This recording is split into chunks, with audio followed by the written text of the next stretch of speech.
Hello YouTube, in this video we're going to use the definition of the derivative of a function to find the slope of the graph of f of x here. And f of x we have as being the square root of x plus 1. Okay, and so to rewrite this a little bit more cosmetically, let me undo this, switch over to a different color here. We have the square root of x plus 1, which as we know is just our square root function. If you think about the graph of this, or just plain old square root function that starts at the origin, goes up 1, right 1.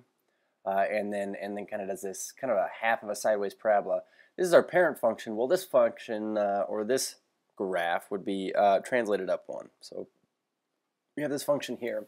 What we'd like to do though is find the derivative of this function, which is a new function whose job it is solely to tell its audience what the slope of the graph is, the original graph is, at a given x value. So let's go ahead and revisit the definition of the derivative of a function. We first of all write the derivative of a function. Given a function f of x, we write its derivative as f prime of x, and it is defined as being the limit as h goes to 0 of this expression right here, where we have f of x plus h minus just f of x, and this is all over h. Okay, so one thing to maybe consider here is this. In terms of evaluating this expression for our function f of x, we already know what f of x is. We certainly just have h down here in the basement.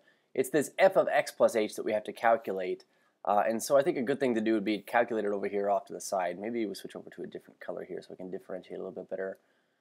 So we say f of x plus h. Well, our original expression was square root of x plus 1, so we get the square root of this input plus 1. And so that input was x plus h, to be this expression here. So we say x plus h. And so this would be our f of x plus h that we're going to put back in over here. So let's go ahead and find the derivative now. So we say f prime of x is equal to the limit as h approaches 0 of the expression. Now we have f of x plus h goes here, and f of x goes here. And we have just h down here. Excuse me. So just h down here. So we're going to plug in f of x plus h, that expression over here. Let's go ahead and switch over to a different color so we can see it better. We said we had the square root of x plus h, and this is plus 1. And now this is minus f of x. And remember, f of x was just the square root of x plus 1. And so a few things we want to notice here. First of all, this difference can become a sum if we distribute the negative, and so we get negative square root of x in here and negative 1. And I just want everybody to notice that the negative 1 here, the negative 1, cancels out with our positive 1. And so I'm going to rewrite this expression so that we can take a look at it a little bit more closely, but we get the limit as h approaches 0 of, on top, we have the square root of x plus h, and we also have minus the square root of x, and this all over h. When you study limits, you often learn some techniques for evaluating limits that when you directly substitute the value that you're evaluating for, this, say the limit as h goes to 0, well, if I plug in 0 for every instance of h, I get 0 over 0, and we refer to this in calculus and pre-calculus as indeterminate form. So indeterminate form, and it's no good. Actually, it just doesn't tell you much about the limit of this function that we're after. So we need to rationalize here, and so by rationalize, what we mean is we're going to multiply by the conjugate of this top expression. So we're going to multiply the top and the bottom by this conjugate expression, so it'll be x plus h, that term, plus the square root of x, and what we do to the top of a fraction we have to do to the bottom also. So we have to multiply the bottom by square root of x plus h plus radical x. Now let's talk about this. First of all, on top we have two conjugate pairs being multiplied together. So a plus b, a minus b would be another set of conjugate pairs. But remember, when you multiply conjugate pairs, you just get a difference of two squares. So we get a squared minus b squared. And basically what this means, or how the implications of this are for our limit here, are these. Okay. On bottom, I just want to point one thing out real quick. We're just going to leave it as h times this entire quantity.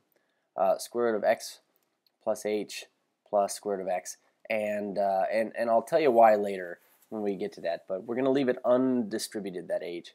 But on top we get our initial term, which was like our a here. We say like our a, this would be like our b. Excuse me. But we get like a squared minus b squared. So in terms of a, we get x plus h squared.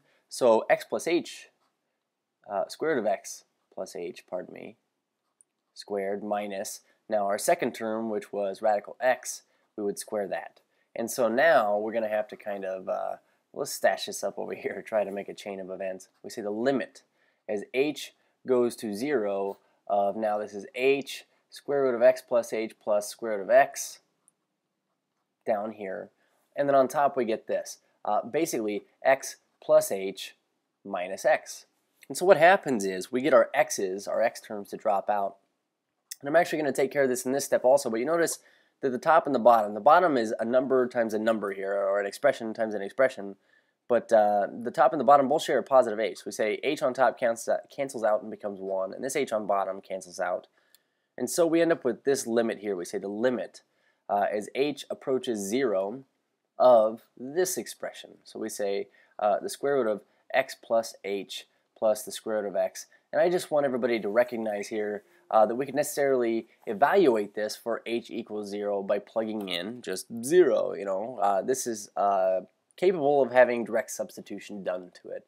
And so if we do that, basically this h term drops out here, and we get 1 over radical x plus radical x is our expression. So we say now the limit as h approaches 0 of 1 over 2 of these radical x things. And so this fireworks coming out of this here, you know, this is what we are going to say represents the slope of our graph at any given x value. We call this the derivative function.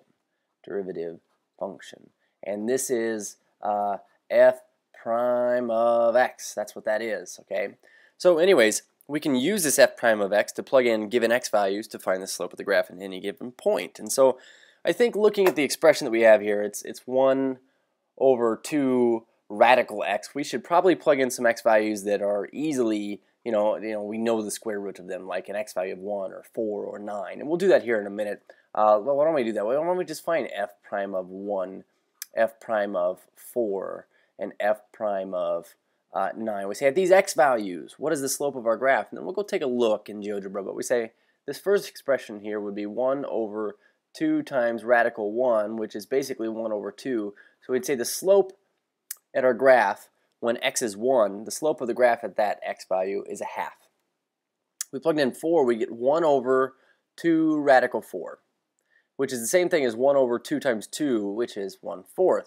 So the slope of our graph, you'll notice, actually decrease. It's actually getting a little bit flatter the further out to the right we go. And actually, if you look back up here at our original square root kind of sketch, I mean, that kind of makes sense. It starts off with a steep slope, and it's kind of leveling off as we go. So we say now, what if we plugged in 9? At the x value 9, what's the slope of our graph? So we say 1 over 2 times radical 9, which is 1 over 2 times 3, really, which is 1/6. And so you say it's getting even flatter. So now 1/2, 1/4, and 1/6 respectively. Let's take a look at this graph. Now you'll notice that I graphed the square root of x plus 1, which was our square root graph that's been translated up 1. I dropped in a point with a tangent line to our blue graph running through this point that's anchored to the graph. Okay, so we said at an x value of 1. Now I'm going to drop this point A at the point 1, 2 actually, but the important thing here is the x value is 1, and when we plugged in an x value of 1, notice that we got a slope of a half. So if we go back and look at the slope of this orange line, which mind you has to have the same slope as our graph at that given x value or that given point, you'll notice here, oops, I didn't mean to zoom in, sorry. The slope of this orange line is roughly up 1 over 2. Actually, it is exactly up 1 over 2. So at this one point on our graph, the slope is exactly 1/2. Now we went to an x value of 4.